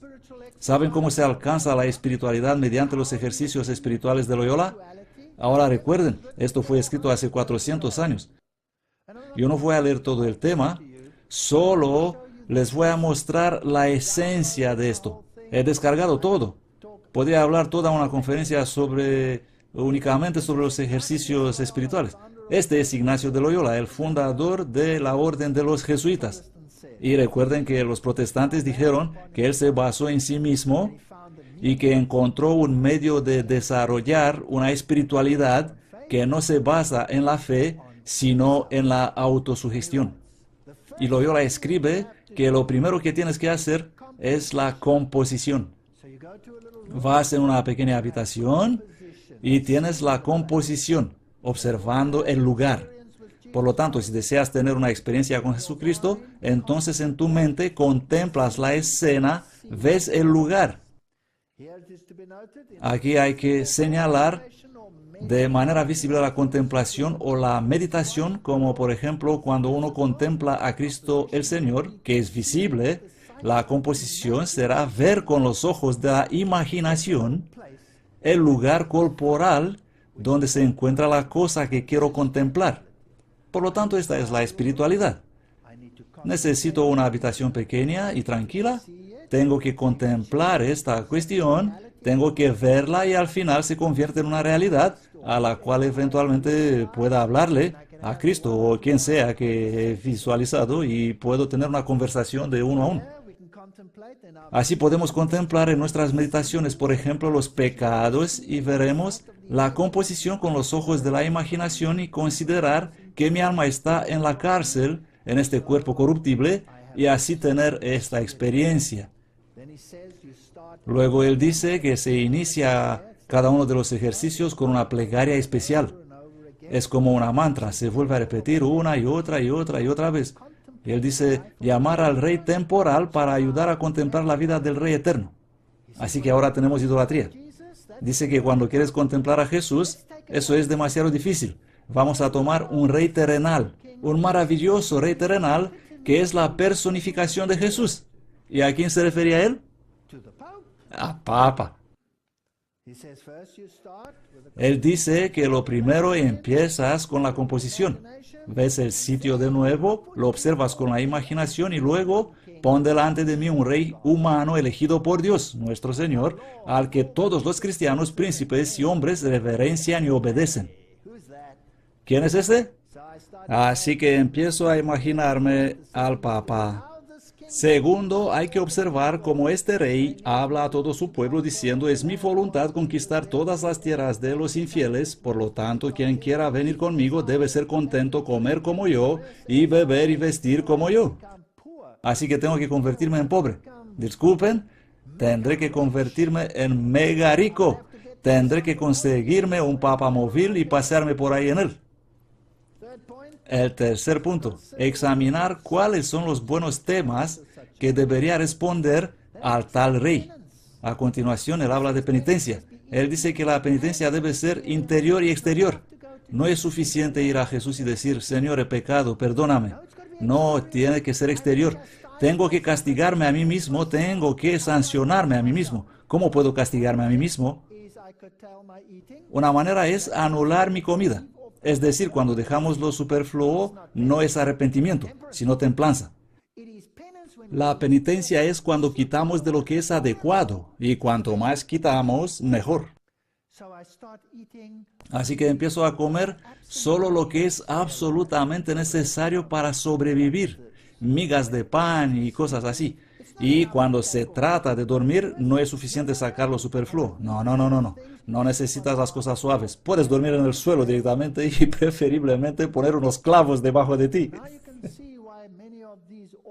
Ahora puedes ver por qué muchas personas en estas órdenes, las monjas, se ven tan escuálidas y quebradas y duermen en el suelo y se les dice que lo que pueden comer y nada puede tener buen sabor porque tienes la penitencia.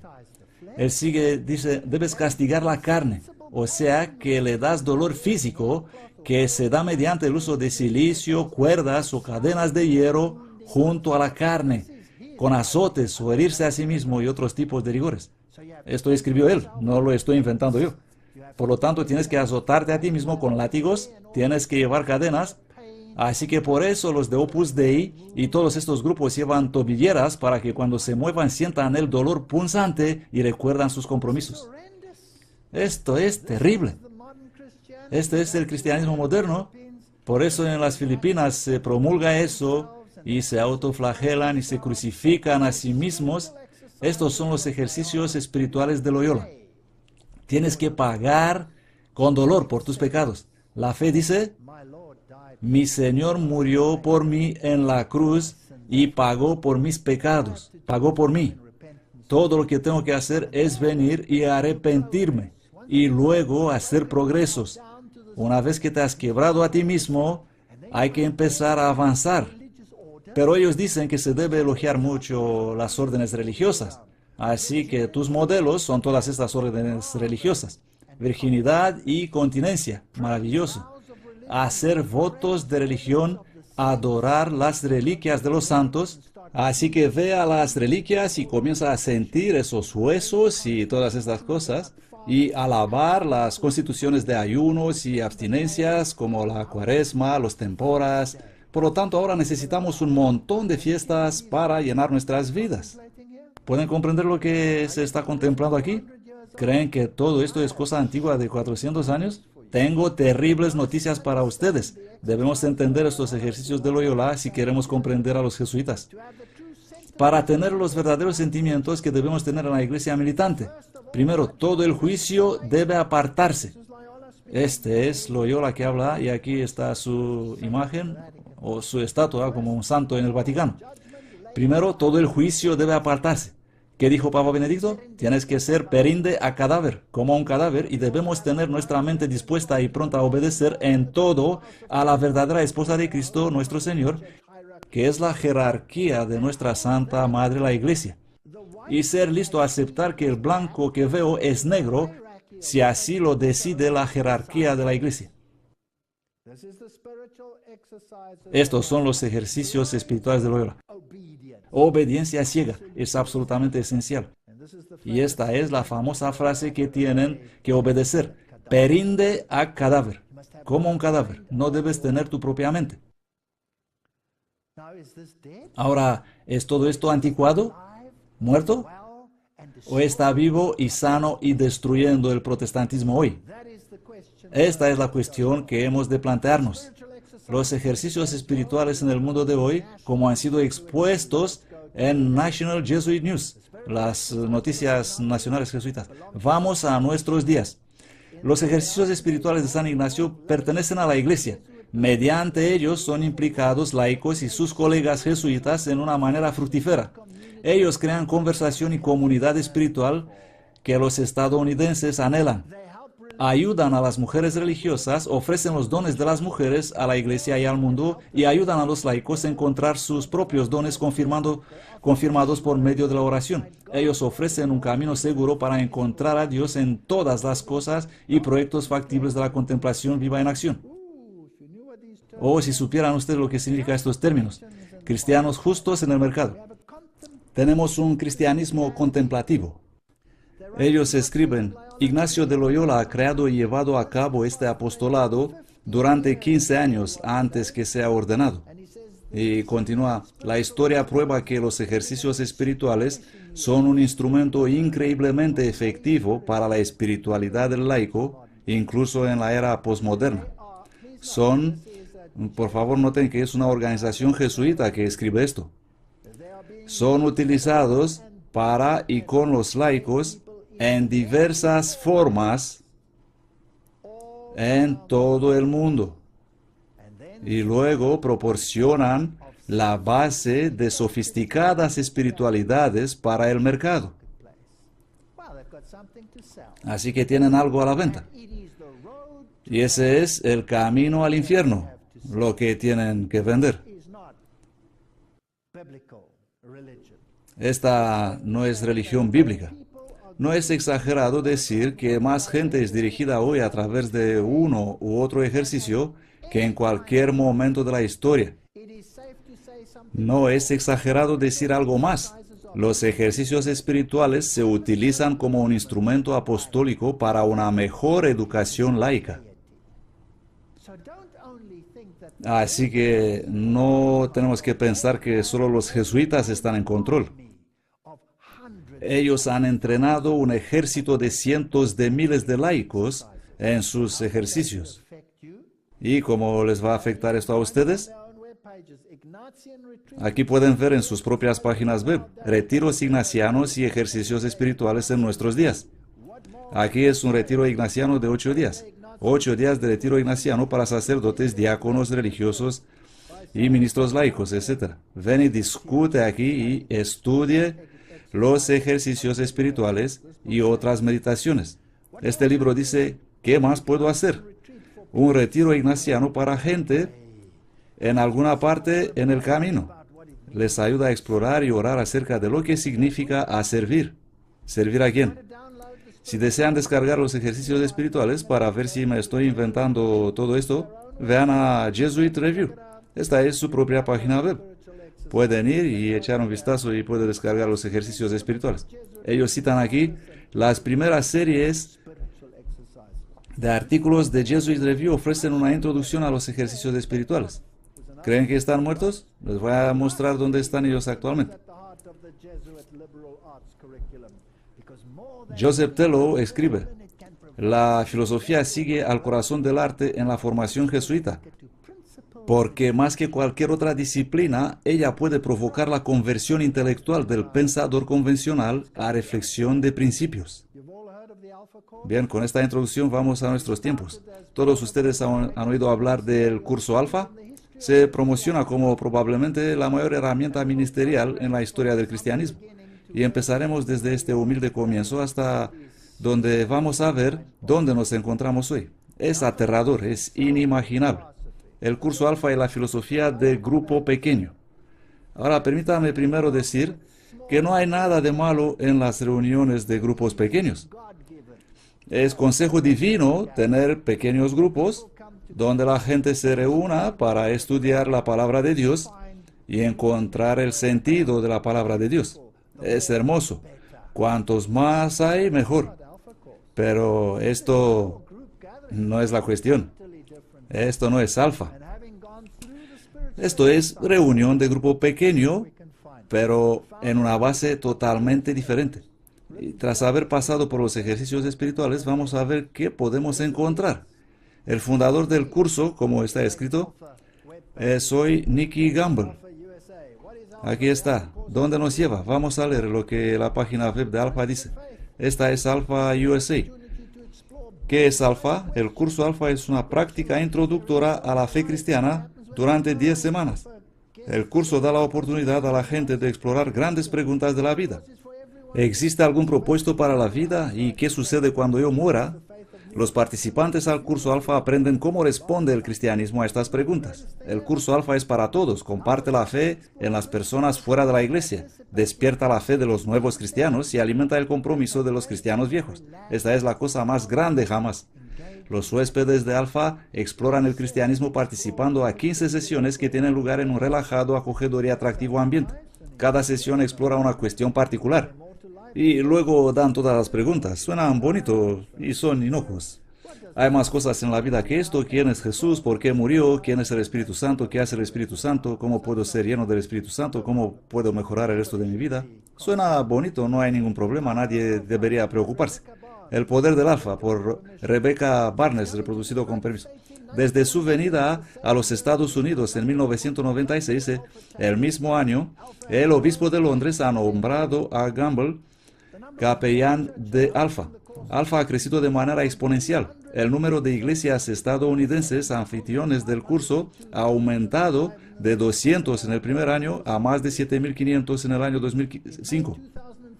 En mayo de 2004, el exdirector nacional de la Viña de Estados Unidos, Todd Hunter, se unió a Alpha USA como su presidente, entusiasmado por el matrimonio de la formación espiritual y la evangelización que trae Alpha. Dos términos que tendremos que abordar. Y él dice en su blog, él llama el curso Alpha el enfoque más holístico en el campo de la evangelización disponible para las iglesias locales. Ahora vemos lo que dice Nicky Gamble. Él dice, las diferencias entre los protestantes y los católicos son totalmente insignificantes en comparación con las cosas que nos unen.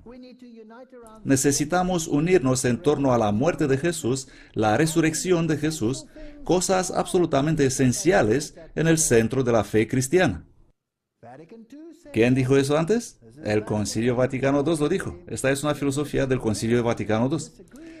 Tenemos que dar a la gente libertad para estar en desacuerdo con las cosas que son secundarias.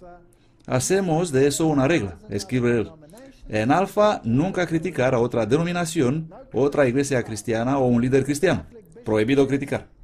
El obispo católico Ambrosio dice, Alfa es una potente herramienta evangélica que no contiene nada contradictorio a la doctrina católica. Fascinante. ¿Se encontró con el Papa? Sí, ahí está con el Papa. Fue un gran honor ser presentado al Papa Juan Pablo, que tanto ha hecho para promover la evangelización en todo el mundo. Lo que nos une es infinitamente mayor que lo que nos separa. Y él ha admitido que algunas secciones se han escrito muy cuidadoso con el fin de incorporar el catolicismo. Por lo tanto, este es un instrumento ecuménico para unir el cristianismo. Alpha News, que es su gran revista de noticias, nos dice algunas cosas interesantes. El Espíritu Santo está transmitido a través de las manos de los dirigentes. Así que en Alfa uno de los objetivos es ser dirigido a este Espíritu. La recepción del Espíritu Santo y las manifestaciones exteriores forman la marca de la fe. Los testimonios públicos venidos de Alfa casi siempre se concentran en experiencias con el Espíritu Santo. Así que nos conduce a esa maravillosa religión experiencial. Así será cuando venga el Espíritu de verdad, dice Juan 16, 13, 14. Él nos guiará en toda verdad. Y Él no hablará de sí mismo, sino que hablará todo lo que oiga y os hará saber las cosas que han de venir. Él me glorificará, dice Jesús, porque recibirá de lo mío y se lo dará a vosotros. Entonces, ¿cuál es el objetivo del Espíritu Santo? Glorificar a Cristo y habilitarnos a nosotros difundir el Evangelio, no tener una experiencia. Esto no es bíblico. Ahora, permítanme contarles sobre grupos pequeños. Los grupos pequeños como el curso Alfa. Los grupos pequeños también están bajo un entrenador, un director espiritual, al igual que la historia de Ignacio de Loyola. Ellos tienen como tarea traer a las personas a un consenso teológico, a la celebración litúrgica y al sacrificar las normas individuales para las normas del grupo y dinamizar mediante la presión de grupo. Vamos a mirar esto. He tomado estas citas del manual de las iglesias protestantes. Estas son las principales iglesias protestantes que aprenden en el curso Alfa. Y voy a citar de ellas directamente de su manual. Allá vamos. Un grupo pequeño tiene un anfitrión, un líder, un Timoteo y a los participantes. Un grupo pequeño ofrece ayuda pastoral, atiende las necesidades individuales y tiene una estructura y duración específica. Es muy controlado. No se trata de un grupo de personas que se reúnen para discutir sobre la Biblia o para hablar de profecía y ver lo que la Biblia tiene que decir. Es el puente entre el pueblo y la iglesia. Cada miembro del grupo es evangelizado, consolidado, formado como un discípulo y enviado. La duración de una sesión es de 1 hora. Se inicia con una introducción, la alabanza, la oración, el tema, la aplicación, actividades finales. No se permite la desviación del formato. Estoy citado textualmente del manual para las iglesias protestantes. Por favor, tenga en cuenta. También los miembros no están autorizados a cambiar los grupos pequeños. Permanecen en el mismo. No se permite la murmuración y la crítica. Se promueven la unidad de pensamiento, sentimientos y el compromiso. Los discípulos del grupo de visión no pueden actuar independientemente de su líder. La unidad es símbolo de madurez. Por lo tanto, permaneces en tu grupo, tendrás consenso teológico, no puedes soplar, no puedes encontrar problemas o buscar errores y serás sumiso. Al final tendremos consenso teológico. Todo lo que es, digamos, inestable, lo desechamos. No puedes hablar de ello. Esta es la unidad. Modelos de éxito. Declarar que el éxito es tuyo. Esto no es otra cosa que el poder del pensamiento positivo. Perseverar, soñar y visualizar. Oh, vamos a ver cómo funciona esto. La obediencia y el respeto por el liderazgo es esencial. ¿Cómo es un retiro ignaciano? Perinde a cadáver. Incluso si tu líder se convierte en un perro, le obedecerás sin discutir, dice Loyola. El líder buscará consejo a sus superiores cualificados en la iglesia y la confianza de sus discípulos. Por otra parte, los discípulos deben ser alentados a confiar en el líder con respecto a sus problemas. Discúlpenme. ¿Qué es lo que tenemos aquí? Este es el romano catolicismo en su mejor momento. El líder toma el lugar del sacerdote. Se convierte en padre confesor. Es absoluto. No puedes cuestionarle. Y obtiene consejo donde es entrenado. Y se ha formado en escuelas de formación específica. Fascinante. Vamos a continuar. Tenemos una docena en torno a un modelo. Por favor, ¿qué estoy citando? Deseo recordarles que no estoy inventando nada. ¿De dónde estoy citando esto? En el manual para las iglesias protestantes. Jesús se ocupó 3 años y medio para entrenar a los 12 y por eso los grupos pequeños utilizan el concepto de 12 alrededor de uno. Jesús no eligió 13 sino 12. Con equipos de 12 comenzamos a restaurar el altar de Dios en el mundo. El secreto está en el 12. El modelo de 12 siempre ha estado en el corazón de Dios y el número simboliza gobierno y autoridad. Así que tenemos ahora numerismo. Esto se vuelve oculto, porque si no dispones de este 12, bueno, tienes que mejorar. Siempre intentan llegar a los 12. Puedes trabajar sin el 12, pero ese es el modelo y el objetivo. Por lo tanto, el número es importante. Y por cierto, si tienes 12 alrededor de uno, entonces el guía espiritual toma el lugar de ¿quién? Toma el lugar de Cristo. Se convierte en un alter Cristo. ¿Y envió Cristo solo 12 a predicar? ¿O envió 70 o cualquier número? Esta es la definición del gobierno de 12. Esto es de... Lo he puesto abajo en la página para que la gente pueda verlo. Un modelo de liderazgo revolucionario que consta del líder que elige 12 personas. Por favor, noten lo que se dice aquí. Esto es increíble.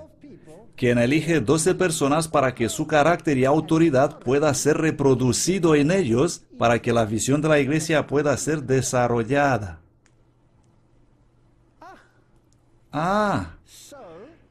Así que si eres un miembro del grupo pequeño, el nivel más alto que puedes alcanzar es el nivel de tu líder espiritual. No permita a Dios que tengamos tan bajos objetivos. ¿Por qué no hacer de Cristo tu modelo y tener la infinidad para alcanzar? Lo siento, déjenme decirlo otra vez. Para que seas elevado una infinidad. Ahora les voy a mostrar algo más. Aquí está la página web de la Orden Rosacruz, probablemente una de las órdenes más ocultistas del mundo. La Fraternidad Rosacruz. Al igual que todas las demás órdenes del misterio, la Orden Rosacruz es formada en líneas cósmicas. Si tomamos bolas de igual tamaño e intentamos ver cuántas hacen falta para cubrir una y esconderla, vamos a encontrar que se requerirán 12.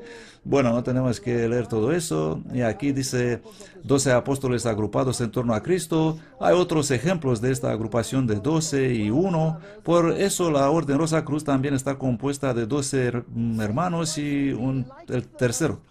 Satanás quiere ser como el Altísimo, y Jesús había 12 tribus de Israel, y él había 12 apóstoles, y él era la centralidad, el cambio de lo antiguo a lo nuevo. Satanás quiere ser como Altísimo, pero hace de eso una herramienta oculta. No necesitamos una estructura específica con el fin de adorar a Cristo. La Biblia dice, cuando se reúnen, ¿cuántos? Cuando se reúnen 2 o 3 en mi nombre, yo estaré allí. No tengo que tener un número cabalístico a fin de evocar el Espíritu Santo. Esto es un disparate. En la sección de intercesión leemos, la intercesión es necesaria para confirmar el equipo de 12, satisfacer la necesidad del grupo de los 12, gozar de la protección contra el mal, alcanzar la santificación, construir y mantener las mentes abiertas, levantar a los discípulos al mismo nivel del servidumbre como su mentor. Santo cielo.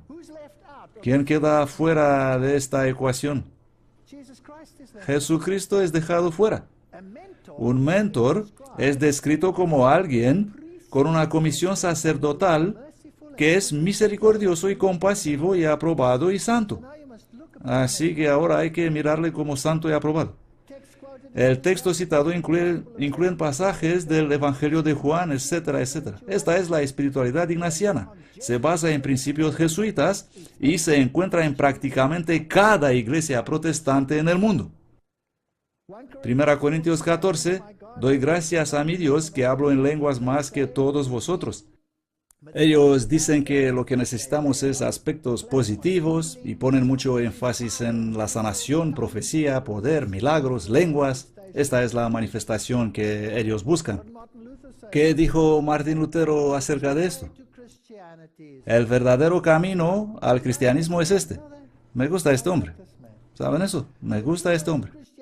El verdadero camino al cristianismo es que el hombre mismo reconozca en primer lugar mediante la ley que es un pecador. No hay ninguna mención al pecado en todos esos escritos de los jesuitas. Ese es totalmente un nuevo evangelio que ellos tienen. Martín Lutero dice que lo primero el hombre tiene que reconocer que es pecador y que le es imposible hacer cualquier buena obra. Porque la ley dice, citando Mateo 17, que tú eres un árbol malo y por lo tanto todo lo que piensas, hablas o haces está en contra de Dios. Porque todo lo que no es por fe es pecado. Cuando un hombre es por lo tanto instruido y enseñado por la ley, entonces él es aterrado y se humilla y entonces comprende de veras la grandeza de su pecado y que no puede encontrar en sí mismo ninguna chispa del amor de Dios. Por lo tanto, él le da razón a Dios en su palabra y confiesa que es culpable de muerte y condenación eterna. Entonces la principal parte del cristianismo es la predicación del arrepentimiento y el conocimiento de nosotros mismos. Exactamente lo contrario del curso alfa. Lo que ellos quieren cuando estudian la Biblia es la eisegesis y no la exegesis. La exegesis es determinar qué trata de decirme la Biblia, qué trata de decirme Dios. La eisegesis es lo que yo creo que Dios está diciendo. Hay una gran diferencia. Es por eso que hoy tenemos las traducciones modernas, que son traducciones dinámicas y parecidas. Esto significa que algún teólogo ha predigerido para mí y me transmite lo que él piensa que Dios está diciendo. Discúlpenme, ¿no tengo mi propia mente para saber lo que dice Dios? Ignacio, este es el profesor de la Universidad de Bonn, hablando de los jesuitas. Ignacio entendió más que ningún otro líder de los hombres que le ha precedido que la mejor manera de criar a un hombre para un determinado ideal es el de convertirse en maestro de su imaginación. Le infundimos fuerzas espirituales que él va a encontrar muy difícil de eliminar más tarde, fuerzas más duraderas que todos los mejores principios y doctrinas. Estas fuerzas pueden salir a la superficie a veces después de años sin siquiera mencionarlas. Es una forma de hipnosis. Y volverse tan imperiosas que la voluntad no se encuentra en posición de oponer ningún obstáculo y tiene que seguir su impulso irresistible. Esta es hipnosis. Esto no es cristianismo. Ignacio fue profundamente influenciado al leer la leyenda dorada. Él fue especialmente atraído por las hazañas de la penitencia de los monjes egipcios, que se golpeaban y castigaban a sí mismos hasta que finalmente tenían esas experiencias. La base de los ejercicios espirituales es la ilustración imaginativa en la que uno pone cada sentido bajo el impacto de la imaginación. En un ejercicio llamado composición, ver el lugar, la imaginación está vestida con una forma visible, el objeto es fijado y la imaginación se convierte en realidad. Hoy en día llamamos a este ejercicio visualización. Se practica en el ámbito escolar. Se enseña esto a los niños pequeños en las escuelas. Es parte de los nuevos planes de estudio. Los jesuitas lo tienen todo bajo control. Es practicada desde la enseñanza primaria hasta la educación terciaria. Es un desastre. El juicio moral se suspende y vives en esta euforia. Un retiro jesuita dura 4 semanas. Son dirigidos por un maestro de retiro, un guía o un entrenador. ¿Cómo llamamos a estas personas cuando somos instruidos por ellas en las iglesias protestantes? Los llamamos guías, los llamamos maestros de retiro. Ellos ni siquiera lo ocultan. Solo el director que ha captado la mente y el corazón de la espiritualidad ignaciana, que es distinguido servicio a Cristo, puede cumplir con su tarea de adaptar los ejercicios a las necesidades concretas de la persona o el grupo al cual está hablando. Fascinante. Un experimentado maestro de retiro que conoce bien los ejercicios hará numerosos pequeños ajustes para sus aproximaciones a la meditación para encajar en el papel de la educación del temperamento, margen de edad y el interés de la audiencia. Así que no todos son iguales. Escuchen lo que este ex sacerdote de la nueva era, tiene que decir, Will Barr. Él dice, este ritual era muy engañoso. El cristiano medio probablemente no encontrará nada muy cuestionable en las frases utilizadas. Sin embargo, esta meditación era un producto de Satanás, diseñado para llevar a las personas a aceptar la voz disfrazada de demonios como la voz del Espíritu Santo. Algunas de estas personas, como ya hemos leído en los periódicos, de repente escuchan voces. Y estas voces empiezan a decir, estos son los enemigos de Cristo, ve y mátalos. Y entonces ellas van y hacen estas cosas. Si quieres sentir cosas, pues conseguirás lo que tratas de experimentar. Ahora escuchen lo que dice esta revista de los protestantes, Christianity Today, el cristianismo hoy. Esta era la revista de Billy Graham. Dice, la dirección espiritual es una de las clásicas disciplinas cristianas que personas de una amplia variedad, protestantes, católicos y ortodoxos, examinan y recomiendan nuevamente. La dirección espiritual, tal como se practica hoy, sobre todo en la Iglesia Romano-Católica, debe su mayor deuda al fundador de la Compañía de Jesús. Ellos lo saben y lo propagan. No hay duda de que esta es una contrarreforma dirigida por la Orden de los Jesuitas. El artículo sigue diciendo, los retiros Loyola se centran en el pecado y sus consecuencias en la vida de los participantes, la vida de Cristo, las directrices, para resolver con la tentación del diablo, la pasión y la resurrección. Todos estos temas bonitos. ¿Y qué dice la Biblia acerca de directores espirituales? Miqueas 7 dice, no creáis en amigo, ni confiéis en guía, guarda la puerta de tu boca de la que duerme a tu lado. Ni siquiera al ser amado se le permite dictar tu espiritualidad. A nadie. Esta es una relación que tú tienes con Jesucristo y solamente con Él. Martín Lutero dice, el Espíritu Santo no es más presente y vivo que en sus propias sagradas escrituras. Tenemos que dejar que las Escrituras tengan el lugar principal y ser su propio sencillo, verdadero y claro intérprete. Quiero que las Escrituras solamente sean la regla y no ser interpretadas de acuerdo con mi espíritu o de cualquier otro hombre, sino ser entendidas en su propia luz, per seipsam, y de acuerdo con su propio espíritu. No me hace falta un guía espiritual para decirme lo que tengo que creer. Necesito la palabra de Dios. Eso es lo que él dice. Pero hoy no. Hoy necesitamos directores espirituales, necesitamos entrenadores, necesitamos experimentar ejercicios. Este escritor dice que todos sean educados a escudriñar las Escrituras, a buscar constantemente que Jesús y no los agentes humanos sean su guía. La palabra de Dios debe ser el hombre de nuestro consejo. Esa palabra es infinita. Obedecida, nos va a guiar en caminos claros y seguros.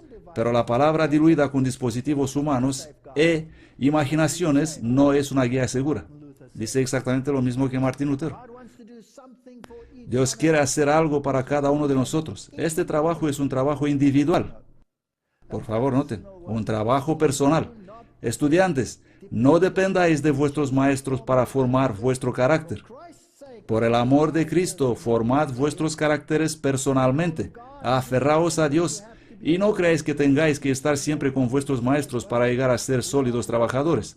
Debemos de presentar a Dios al mundo para mostrar lo que la verdad ha hecho para nosotros en esta tierra. Queremos ver el impulso del Espíritu Santo.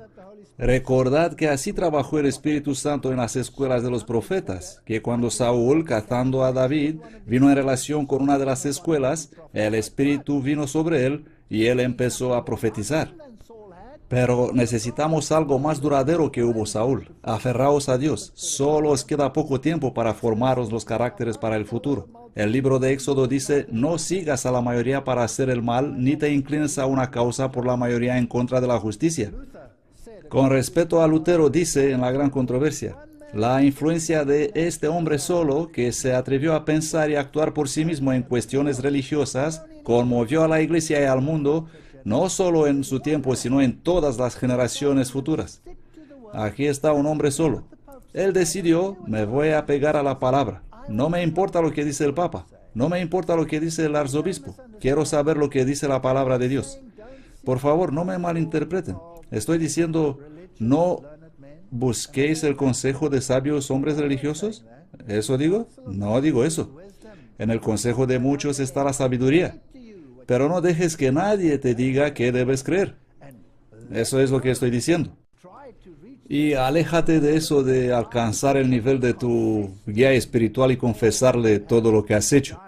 Confiesa tus pecados a Jesús y si has herido a alguien, ve y decirle lo siento sin necesitar de entrenadores o guías culturales o espirituales escondidos quién sabe por dónde. Mateo 23, 8, 10. Vosotros, en cambio, no os dejéis llamar rabí, porque uno solo es vuestro maestro, Cristo mismo. Y todos vosotros sois hermanos, y no llaméis Padre vuestro a nadie en la tierra, porque uno es vuestro Padre que está en los cielos. Ni seáis llamados maestros, porque uno es vuestro Maestro, Cristo mismo.